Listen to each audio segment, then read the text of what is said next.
औज़ुबिल्लाहिमिनश्शैतानिर्रजीम बिस्मिल्लाहिर्रहमानिर्रहीम अस्सलामु अलैकुम वरहमतुल्लाहि वबरकातुहू। उम्मीद करते हैं आप लोग होंगे खैरियत से। हॉकाई के एक और एपिसोड के साथ आपका मेज़बान मोहम्मद साद असलम हाज़िर खिदमत है। नाज़रीन, महंगाई महंगाई महंगाई और महंगाई। आपने महंगाई को सुना भी है, देखा भी है और महंगाई को बर्दाश्त भी कर रहे हैं। हर गुज़रते दिन के साथ चीज़ों की, अशिया की कीमत में इजाफ़ा होता रहता है और हम इसे बर्दाश्त करते हैं।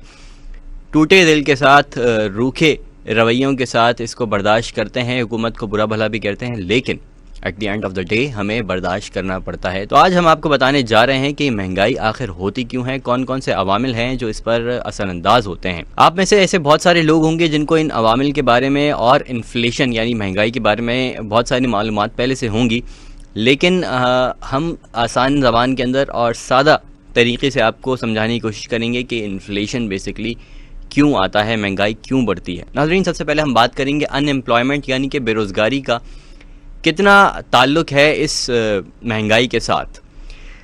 चार अवामिल के बारे में बात करेंगे, चार फैक्टर्स के बारे में बात करेंगे जिनकी वजह से महंगाई यानी कि इन्फ्लेशन बढ़ता है। उसके बाद आपको बताएंगे कि अनएम्प्लॉयमेंट का क्या ताल्लुक़ है इस इन्फ्लेशन के साथ। सबसे जो पहला फैक्टर है वो है बूम, इकोनॉमिक बूम जिसको कहते हैं।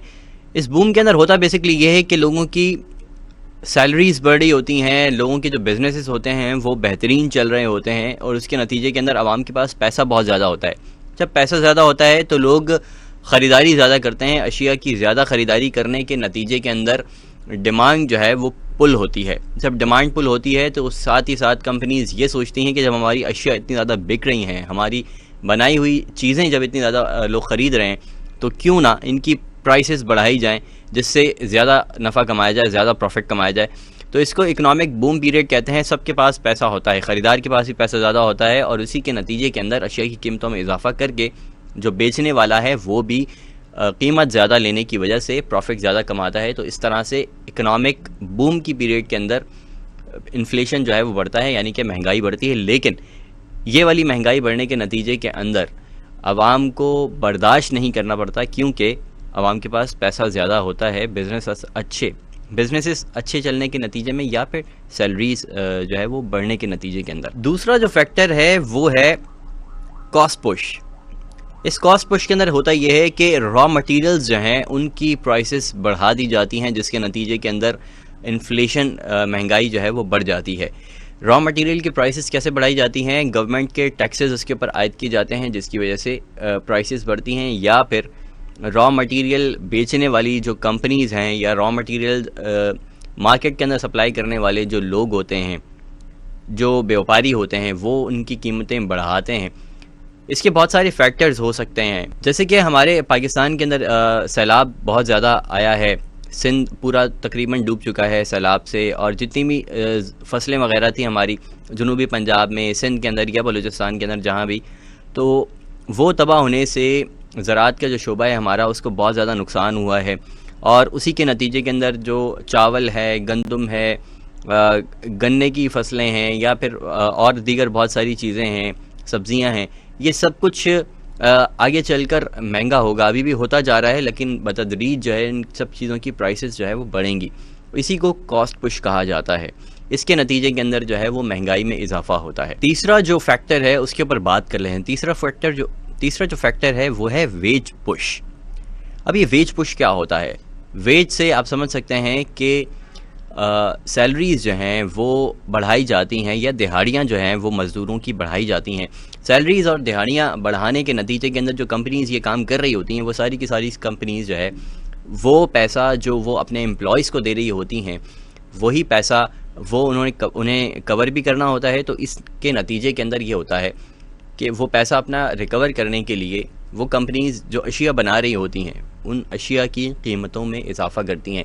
इसके नतीजे के अंदर भी महंगाई यानी कि इन्फ्लेशन जो है वो बढ़ता है। इसके अलावा चौथा जो पॉइंट है, जो फैक्टर है जिसके ऊपर हम बात कर लेते हैं, वो थोड़ा सा लेंथी टॉपिक है, वो है करेंसी डेप्रिसिएशन। करेंसी डेप्रिसिएशन ये होती है कि जब पैसे की डीवैल्यूएशन होती है, वो इस नतीजे के अंदर होती है कि जब कोई कंट्री, कोई मुल्क, किसी मुल्क की जो गवर्नमेंट है वो ज़्यादा नोट छापने लगे, जब ज़्यादा नोट छापे जाते हैं या बड़े नोट छापे जाते हैं तो उस कंपनी का पैसा जो है, उस कंपनी की करेंसी जो है वो डी वैल्यू होती है, जिसके नतीजे के अंदर उस करेंसी डिवैल्यूएशन की वजह से जितनी भी इम्पोर्टेड अशिया हैं वो महंगी ख़रीदी जाती हैं। इसके अलावा जो मुल्क के अंदर रहने वाले लोग हैं उनके लिए तमाम अशिया की कीमतों में बतदरीज इजाफा होता रहता है, जिसकी वजह से महंगाई यानी कि इन्फ्लेशन के अंदर इजाफा होता है। लेकिन ये एक बहुत ही ख़तरनाक हद तक भी जा सकता है अगर इसे कंट्रोल ना किया जाए। यहाँ तक कि ये ट्रिगर भी कर सकता है हाइपर डीवैल्यूएशन को, और इसके नतीजे के अंदर हाइपर इन्फ्लेशन मुल्क के अंदर पैदा होने का खतरा होता है। अब ये हाइपर इन्फ्लेशन क्या होता है ये मैं थोड़ा सा आपको समझा देता हूँ। हाइपर इन्फ्लेशन जैसे नाम से जाहिर है कि इन्फ्लेशन की हद पार होना। इन्फ्लेशन का एक थ्रेशहोल्ड है जिसके बाद उसे कंट्रोल करना नामुमकिन हो जाता है। मिसाल के तौर पर आपको समझाने के लिए बताता हूँ कि वेनेजुएला का आपने नाम सुना होगा। 2016 से लेकर 2019 तक वेनेजुएला के अंदर 5 करोड़ गुना 5 करोड़% वहाँ पर इन्फ्लेशन जो है वो बढ़ा। इतना ज़्यादा इन्फ्लेशन बढ़ने के नतीजे के अंदर उस मुल्क के अंदर इन्फ्लेशन जो है वो हाइपर यानी कि जो थ्रेशोल्ड है उसका क्रॉस हो गया और हाइपर इन्फ्लेशन जो है वो उस मुल्क के अंदर पैदा हो गया। साथ ही साथ एक और मुल्क की मिसाल भी आपको देते चलें कि जिम्बाब्वे में 2008 के करीब इतना ज़्यादा पैसा डिवैल्यूएट हो गया था कि वहाँ पर 1 बिलियन 1 मिलियन और साथ ही साथ 1 ट्रिलियन डॉलर के नोट्स भी जिम्बाब्वे को छापने पड़े।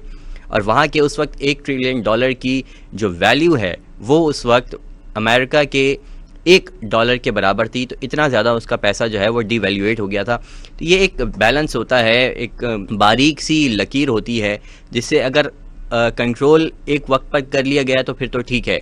अगर ज़रूरत से ज़्यादा नोट छापने का सिलसिला जो है वो कंट्रोल ना हुआ, बंद ना हुआ फौरी तौर पर, या फिर एक कंट्रोल वे के अंदर मॉनिटर उसे ना किया गया तमाम चीज़ों को, तमाम वामिल को, तो फिर ये थ्रेशोल्ड क्रॉस होने का जो ख़दशा है वो पैदा हो जाता है और मुल्क के अंदर हाइपर इन्फ्लेशन जो है वो पैदा होने का खदशा पैदा हो जाता है। अब आपको बताते चलें कि कोविड के दौरान इन 2020 दुनिया के अंदर जो इन्फ्लेशन रेट था वो बतदरीज गिरता चला जा रहा था। उसकी वजह सिंपल है, वजह यही है कि डिमांड जो है वो कम हो रही थी अशिया की, क्योंकि लोगों के पास अशिया ख़रीदने के पैसे नहीं थे। सब कुछ बंद था, दुनिया पूरी बंद पड़ी हुई थी। इसी वजह से लोगों के कारोबार नहीं हो रहे थे, सैलरीज नहीं मिल रही थी। गो के वर्क फ्रॉम होम भी चल रहा था बहुत दुनिया के बहुत सारे ममालिक के अंदर, बहुत सारे रीजन्स के अंदर, पाकिस्तान के अंदर भी बहुत हद तक वर्क फ्रॉम होम चल रहा था। लेकिन उसके नतीजे के अंदर क्योंकि कंपनीज़ खुद प्रॉफिट कम कमा रही थी, इसी के नतीजे के अंदर अपने एम्प्लॉयज़ को भी वर्क फ्रॉम होम करने के बावजूद भी सैलरीज़ कम मिल रही थी। तो उमूमी तौर पर, मजमूई तौर पर ये देखा जा रहा था कि दुनिया के अंदर इन्फ्लेशन जो है वो तेज़ी से नीचे आ रहा है। उसकी वजह ये थी कि डिमांड जब कम हो रही थी तो अशिया की प्राइसेस भी कम हो रही थी। उसके नतीजे के अंदर इन्फ्लेशन जो है वो दुनिया के अंदर जो है वो कम होता जा रहा था। तो क्या ये सही था या नहीं, वो आपको थोड़ा सा अभी बता देते हैं। अगर आप ये समझें कि महंगाई कम हो रही थी तो ये तो अच्छा हो रहा था, लेकिन साथ आप ये भी देखें कि उस वक्त के हालात क्या थे। उस वक्त लोगों के पास, बहुत सारी कंट्रीज़ ऐसी थी, पाकिस्तान के अंदर ही बहुत सारी जगहों पर लोगों के पास खाने को कुछ नहीं था। हालांकि महंगाई कम हो रही थी, अशिया की कीमतें कम हो रही थी, लेकिन अशिया की कीमतें कम होने के बावजूद भी अगर पैसे ही नहीं होंगे तो ख़रीदेंगे कैसे, लेकर खाएंगे कैसे। तो महंगाई कम होना ही सिर्फ बेहतर नहीं होता। महंगाई कम होने के नतीजे के अंदर अगर ऐसा हो जाए कि अगर आवाम के पास पैसा भी ज़्यादा है और महंगाई भी कम हो रही है तो फिर है मज़े की बात। ये हुआ था एक दफ़ा अमेरिका के अंदर, जब चीज़ों की प्राइसेस जो है वो 2% के हिसाब से हर माह कम हो रही थी और लोगों का इकोनॉमिक उस वक्त बूम पीरियड भी चल रहा था उस कंट्री के अंदर, और लोगों के पास जो पैसा था वो बढ़ता चला जा रहा था। ये बेसिकली अमेरिका के अंदर वो दौर था जब टेक्नोलॉजी का बूम पीरियड चल रहा था। टेक्नोलॉजी एवोल्यूशन जो है अमेरिका के अंदर आ चुका था और उसके नतीजे के अंदर लोगों के पास पैसा बढ़ता चला जा रहा था और महंगाई जो है वो कम होती जा रही थी। ये दुनिया के अंदर अभी हाल के अंदर अगर बात की जाए तो ये पिछली 2-3-4 दहाइयों की बात की जाए, 50 सालों की बात की जाए तो एक ही दफ़ा सिर्फ अमेरिका के अंदर जो है वो देखने में आया। इसके साथ साथ आपको बताते चलें कि कोविड के बाद क्या हुआ। कोविड के बाद जो है वो दुनिया के अंदर इन्फ्लेशन जो है वो बढ़ता चला गया और इस वक्त जो करंट आपको अगर स्टैटिस्टिक्स बताऊँ मैं, तो दुनिया के जो डेवलप्ड कंट्रीज़ हैं उनका इन्फ्लेशन रेट कोविड से पहले 2% तक था, लेकिन वो अब 5 to 6% तक हो चुका है। अगर पड़ोसी मुल्क इंडिया की बात की जाए तो वहाँ पर इन्फ्लेशन जो रेट है वो पहले 4% तक होता था अब कोविड के बाद की अगर बात की जाए तो 2022 का करंट जो उनका इन्फ्लेशन रेट है वो 7% है। थोड़ा बहुत बड़ा है पूरी दुनिया के अंदर, लेकिन पाकिस्तान के जो स्टैटिस्टिक्स हैं वो आपको हिला कर रख देंगे। हालांकि आपने रोज़ाना की बुनियाद पर महंगाई बर्दाश्त की होगी, लेकिन इसके बावजूद स्टैटिस्टिक्स जब सामने आते हैं, जब नंबर्स सामने आते हैं तो यकीनन सुनकर धचका लगता है। तो आइए आपको पाकिस्तान के 5 साल के रिकॉर्ड्स बताते हैं इन्फ्लेशन रेट के। 2018 की सबसे पहले बात करते हैं। पाकिस्तान के अंदर इन्फ्लेशन रेट था 5.09%। 2019 में इमरान खान की हुकूमत में आते ही इन्फ्लेशन रेट जो है वो हो चुका था 10.58%। अब ये क्यों हुआ था ये आप बखूबी जानते होंगे। उस वक्त आपने बिल्कुल फेस किया होगा। उस वक्त आप यही सुनते रहते होंगे कि पुराने वाले जो थे उन्होंने जो है वो रोका हुआ था प्राइसेस को, वो हुकूमत का कर्जा बढ़ाते चले जा रहे थे, हुकूमत ज़्यादा कर्जा ले रही थी, सब्सिडीज़ दे रही थी और बहुत सारी दीगर कहानियाँ। गो के मैं मानता हूँ उसमें से कुछ कहानियाँ जो है वो सच्ची थी और बाकी सारी कहानियाँ जो है वो किस्से कहानियाँ थी। असल में होता यह है कि जब टीम ऐसी ना हो कि जो इकोनॉमिक क्राइसिस जो है कंट्री के अंदर उसे कंट्रोल कर सके, तो उसके नतीजे के अंदर उनके पास सिर्फ एक ही काम बचता है और वो ये होता है कि आप टैक्सेस बढ़ा दें रॉ मटेरियल पे। कॉस्ट पुश वाला जो मैंने फैक्टर बताया था वही। इसके बारे में आगे भी मैं मजीद बताता हूँ आपको। 2020 की अगर बात की जाए तो उस वक्त कोविड चल रहा था। कोविड का दौरान भी पाकिस्तान के अंदर इन्फ्लेशन रेट 9.74% था। दुनिया के अंदर कोविड के दौरान इन्फ्लेशन रेट बहुत ज़्यादा नीचे चला गया था, लेकिन पाकिस्तान के अंदर कोई बहुत ज़्यादा फ़र्क नहीं पड़ा था। 9.74% था। जबकि दूसरी तरफ बहुत सारी चीज़ों में आवाम को हुकूमत की तरफ से किसी तौर से कोई बेनिफिट्स नहीं दिए गए। उसके बावजूद भी हुकूमत अब भी यही दावे करती नज़र आती है। 2020 के दौरान भी 2021 के दौरान भी यही दावे करती हुई नज़र आती है कि हमें बहुत ज़्यादा नुकसान हुआ है कोविड के दौरान।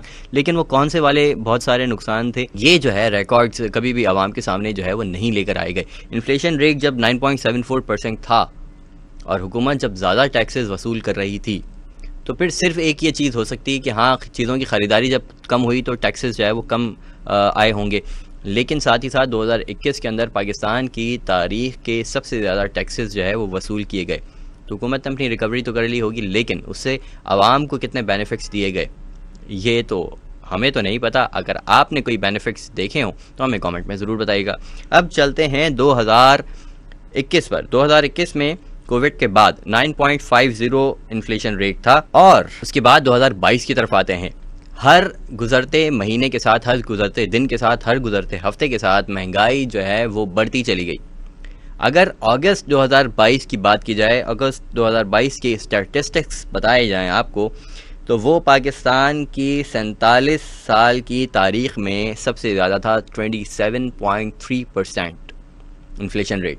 और अगर बात की जाए सितंबर के मिड के गवर्नमेंट के अपने शुमारियात के मुताबिक और बहुत सारी न्यूज़ एजेंसीज़ के मुताबिक 35 to 40% जो है वो रेट रहा है सितंबर के पूरे महीने के अंदर इन्फ्लेशन का पाकिस्तान के अंदर, जो पाकिस्तान की हिस्ट्री के अंदर ऑब्वियसली सबसे ज़्यादा इन्फ्लेशन रेट है। और ये इन्फ्लेशन रेट जो है वो बढ़ता भी जा रहा है। गो के दुनिया के अंदर अब बहुत सारी चीज़ें कंट्रोल होना शुरू हो गई हैं। तेल की अगर बात की जाए तो उसकी कीमतों में दुनिया के अंदर बहुत हद तक कमी आई है और तेज़ी से तेल की कीमतें जो है वो नीचे जा रही हैं, क्योंकि ऑयल के जो प्राइसेस हैं वो बहुत हद तक दुनिया के अंदर इन्फ्लेशन का जो रेट है उसको कंट्रोल करते हैं। तो ऑयल के प्राइसेस जो है वो दुनिया के अंदर अब थोड़ा सा नीचे चले जा रहे हैं। इसके साथ साथ महंगाई भी जो है वो कंट्रोल होने दुनिया के अंदर शुरू हो गई। लेकिन पाकिस्तान के अंदर महंगाई कंट्रोल होती हुई किसी तौर से किसी सूरत भी नज़र नहीं आती है और ये एक बहुत बड़ा सवालिया निशान है हुकूमतों की कारकर्दगी पर। मैं सिर्फ इमरान खान के दौर की हुकूमत की बात नहीं कर रहा, बल्कि मौजूदा दौर की हुकूमत जो PDM की हुकूमत है उसके ऊपर भी सवालिया निशान उठते हैं कि गो के ये बातें करते थे अपोजिशन के अंदर बैठ कर कि इमरान खान साहब जो है वो महंगाई बढ़ा रहे हैं और उनकी जो पूरी कैबिनेट है उसके अंदर ऐसा कोई भी बंदा नहीं है जो मुल्क को इकोनॉमिक क्राइसिस से निकाल सके। लेकिन हमने देखा कि इमरान खान की हुकूमत ख़त्म होने के बावजूद भी महंगाई ना कि कंट्रोल हुई बल्कि मज़ीद बढ़ती गई। हर गुजरते दिन के साथ महंगाई के अंदर इजाफा होता गया। सितंबर अगस्त इन दोनों के मैंने आपके सामने रिकॉर्ड्स रखे हैं। उसकी वजह ये थी कि पता चल जाए कि ये वाली जो मौजूदा हुकूमत है इसकी कारकर्दगी क्या रही है। तो इसकी कारकर्दगी जो है वो इन स्टैटिस्टिक्स की अगर हम खुर्दबीन से देखें या मैग्नीफाइंग ग्लास से देखें तो हमें कारकर्दगी ना सिर्फ ज़ीरो नज़र आई है बल्कि नेगेटिव नज़र आई है। अच्छा, एक ख़ास टर्म यूज़ की जाती है, स्टैगफ्लेशन। स्टैगफ्लेशन जो है वो पाकिस्तान के अंदर आ चुका है। स्टैगफ्लेशन होता है रिसेशन चल रहा हो कंट्री के अंदर, और साथ ही साथ रॉ मटेरियल्स की जो प्राइसेस हैं वो भी इंक्रीज़ होती रहें, और यहाँ पर कॉस्ट फैक्टर पुश काम करता है। कॉस्ट फैक्टर पुश के बारे में मैंने थोड़ा सा भी बताया था आपको अभी भी, और वीडियो के स्टार्ट के अंदर भी, कि कॉस्ट फैक्टर पुश क्या होता है वो आपको अगर याद नहीं है तो दोबारा से आप वीडियो को पीछे कीजिए और कॉस्ट पुश फैक्टर को एक बार फिर से देख लीजिए।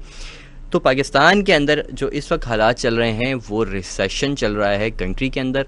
लोगों के पास खर्च करने को पैसा नहीं है, लोगों के पास ख़रीदने को अशिया पैसे नहीं हैं, लोगों की क़ुव्वत ख़रीद इंतहाई हद तक कम हो चुकी है। इसी की वजह से जो बिजनेसेस हैं पाकिस्तान के अंदर बहुत ज़्यादा तेज़ी से बंद होते चले जा रहे हैं। बहुत सारी मल्टीनेशनल कंपनीज़ थी जो पाकिस्तान के अंदर जिन्होंने अपने बिजनेसेस बंद किए हैं। अगर पिछले 6 महीने की बात की जाए तो लातादाद ऐसी कंपनीज़ थी दुनिया भर की जो यहाँ पर काम कर रही थी, लेकिन उन्होंने अपने बिजनेसेस बंद किए हैं। इसके अलावा बहुत सारे स्टार्टअप्स से जो कोविड के बाद भी बंद हुए हैं और 2022 के आगाज़ के अंदर भी बंद हुए हैं। इसके अलावा बड़े बड़े बिजनेसेस जो है वो पाकिस्तान के अंदर भी बंद हुए हैं, या फिर पाकिस्तान से जो है वो शिफ्ट हो गए हैं दूसरे ममालिक के अंदर। बहुत सारे पाकिस्तान के लोग जो हैं उन्होंने बांग्लादेश के अंदर अपने कारोबार शिफ्ट किए हैं, कुछ ने ईरान के अंदर भी शिफ्ट किए हैं। इसी तरह दुनिया के दीगर ममालिक के अंदर लोगों ने जो है वो जाना शुरू कर दिया है अपने बिजनेसेस लेकर। गो के वो पाकिस्तानी थे, लेकिन यहाँ के हालात देखकर, यहाँ के इकनॉमिक क्राइसिस देखकर जो है उन्होंने शायद ये फैसला किया कि पाकिस्तान से बाहर रहकर हम अपना बिजनेस जो है वो अच्छा चला सकते हैं। हुर्फ़े आखिर ये है कि पाकिस्तान के अंदर इकनॉमिक क्राइसिस जो है वो दिन ब दिन बढ़ता जा रहा है। स्टैगफ्लेशन की मैंने अभी आपको बताया कि ये क्या होता है। पाकिस्तान के अंदर यही पीरियड चल रहा है और ये बहुत ज़्यादा तशवीशनाक बात है कि आगे पाकिस्तान के अंदर जो है वो हालात किस तरफ जा रहे हैं। कभी कहा जाता है कि अगर इलेक्शन हो गया तो ये सारी चीज़ें कंट्रोल हो जाएंगी, लेकिन सवाल ये है कि अगर इलेक्शन हो भी जाते हैं, इमरान खान फ़र्ज़ करें इमरान खान दोबारा से जो है वो गवर्नमेंट में आ जाते हैं, तो क्या होगा? पहले ऐसा कौन से जो है वो कारनामे सर अंजाम दिए थे उन्होंने जो अब वो इकनॉमिक क्राइसिस से मुल्क को बाहर निकाल लेंगे, या फिर जो है वो कोई जीनी उनके पास अब आ चुका है जो चिराग रगड़ते ही जो है वो हाजिर हो जाएगा और मुल्क को इकनॉमिक क्राइसिस से निकाल देगा? कुछ भी ऐसा नहीं होने वाला है। तो तशवीशनाक बात यही है कि ऐसा कुछ भी होने वाला नहीं है और उम्मीद ऐसी कोई भी नहीं है। लेकिन उम्मीद पे दुनिया कायम है, उम्मीद तो फिर भी रखनी चाहिए, क्योंकि मायूसी कुफ्र है और उम्मीद हम रखते हैं। लेकिन ये जो स्टैटिस्टिक्स मैंने आपको बताए हैं, जो नंबर्स बताए हैं, इन्होंने ज़रूर आपको भी धचका लगाया होगा। मैं जब रिसर्च कर रहा था तब मुझे भी बहुत सारे धचके लगे थे कि दुनिया के अंदर इन्फ्लेशन रेट क्या है, हमारे यहाँ क्या चल रहा है। गो के बहुत सारे दुनिया के ऐसे ममालिक भी हैं जिनको कोविड के बाद इन्फ्लेशन रेट जिनका 50% भी क्रॉस कर गया, किसी का जो है वो 100% भी क्रॉस कर गया। लेकिन अगर हम इस रीजन की बात की जाए, जो हमारा एशिया का जो पूरा ख़ित्ता है या बरसग़ीर पाक व हिंद, अफ़गानिस्तान, ईरान और ये वाला सारा टुकड़ा, इसकी बात की जाए तो आस पड़ोस के सारे जो मुल्क हैं पाकिस्तान के, वो सब इकनॉमिकली स्टेबल होते चले जा रहे हैं। अफ़गानिस्तान की बात अगर की जाए तो माशाल्लाह वहाँ पर भी हालात जो है वो बेहतरी की तरफ जा रहे हैं। अफ़गानिस्तान के अंदर इन्फ्लेशन जो है वो कुछ हद तक कंट्रोल हो गया है उनकी अच्छी इकोनॉमिक पॉलिसीज़ की वजह से। गो के दुनिया भर के अंदर अफ़गानिस्तान को दुनिया भर की पाबंदियों का सामना है। अमेरिका ने उसके आगे बहुत सारे जो है वो बंद बांध दिए हैं उसकी तरक्की के आगे। इसके अलावा भी बहुत सारे ममालिक ने जो है वो अफ़गानिस्तान से मुँह मुड़ा हुआ है, लेकिन इकोनॉमिक पॉलिसीज़ बहुत अच्छी बनाई जा रही हैं, जिनके नतीजे के अंदर अफ़गानिस्तान के अंदर इन्फ्लेशन कंट्रोल होने लग गया है। महंगाई जो है वो बतदरीज कम होती चली जा रही है। एशिया की जो कीमतें हैं वो जो है वो काफ़ी हद तक कम होती हमें पिछले कुछ दिनों में, कुछ माह में हमें दिखाई दी हैं, और हालात जो है वहाँ पर बेहतर हो रहे हैं। इंडिया का मैंने आपको पहले ही बताया कि इन्फ्लेशन रेट 7% है, जो कि ये बताता है कि हमें वहाँ पर नंबर्स बहुत अच्छे हैं और वहाँ पर ग्रोथ जो है वो इकनॉमिक ग्रोथ भी हम दिन ब दिन देखते रहते हैं कि बहुत सारी न्यूज़ के अंदर पता चलता है वहाँ पर इकनॉमिक ग्रोथ बहुत अच्छी है। बांग्लादेश की अगर बात की जाए, बांग्लादेश का भी जो करेंसीज़ हैं, बांग्लादेश की भी जो करेंसी है वो पाकिस्तान के मुकाबले में दिन ब दिन बेहतर होती चली जा रही है। इसके अलावा अगर ईरान की बात की जाए तो ईरान के अंदर आजकल हालात कुछ ख़राब हैं। हमने अपनी पिछली हमने अपनी पिछली वीडियो के अंदर वहाँ के क्राइसिस जो है वो आपको बताए थे कि वहाँ पर जो है वो एहतजाज चल रहे हैं, उन एहतजाज के अंदर किस किस का हाथ है वो भी हमने आपको बताया है। वहाँ पर क्या हालात चल रहे हैं, उसकी वजह से पॉलिटिकल अनस्टेबिलिटी और इकोनॉमिक थोड़ा सा क्राइसिस जो है वो ईरान के अंदर आ रहा है, लेकिन इसके बावजूद बहुत सारी चीज़ें जो है पाकिस्तान से बेहतर हैं। तो पाकिस्तान के हालात के लिए हम अल्लाह ताला से दुआ करते हैं, आप भी दुआ कीजिएगा पाकिस्तान के हालात जो है वो बेहतर हो जाएँ और अल्लाह करे कि यहाँ पर जो है वो कुछ ऐसे लोग हुकूमत के अंदर जो है वो मुंतखब हो जाएं जो इस मुल्क के अंदर जो है वो इकोनॉमिक क्राइसिस जो है किसी हद तक उसे कंट्रोल कर सकें, इन्फ्लेशन को किसी हद तक कंट्रोल कर सकें और लोगों की जो कुव्वत ख़रीद है वो फिर से जो है वो बढ़ सके, एम्प्लॉयमेंट जो है एम्प्लॉयमेंट यहाँ पर बढ़ सके। और एम्प्लॉयमेंट की मैंने पहले बात की थी, तो एम्प्लॉयमेंट का इन्वर्सली प्रोपोर्शनल ताल्लुक़ होता है महंगाई के साथ। एक अजीब सी बात है, हैरानकुन बात है कि एम्प्लॉयमेंट तब बढ़ती है जब महंगाई कम होती है। पाकिस्तान के अंदर के हालात आपके सामने हैं, महंगाई बढ़ने की वजह से एम्प्लॉयमेंट जो है वो कम होती जा रही है।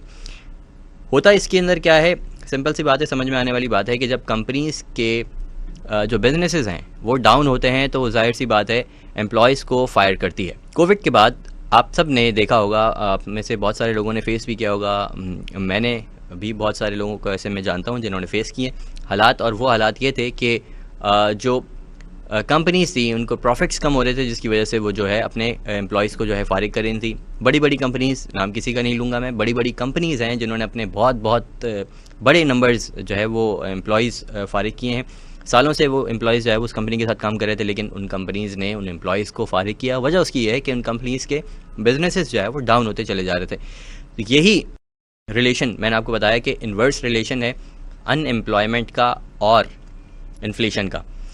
आज की वीडियो से इतना ही, नेक्स्ट वीडियो तक के लिए इजाज़त दीजिए, दुआ में याद रखिएगा, अपना बहुत ज़्यादा ख्याल रखिएगा, अल्लाह हाफ़िज़।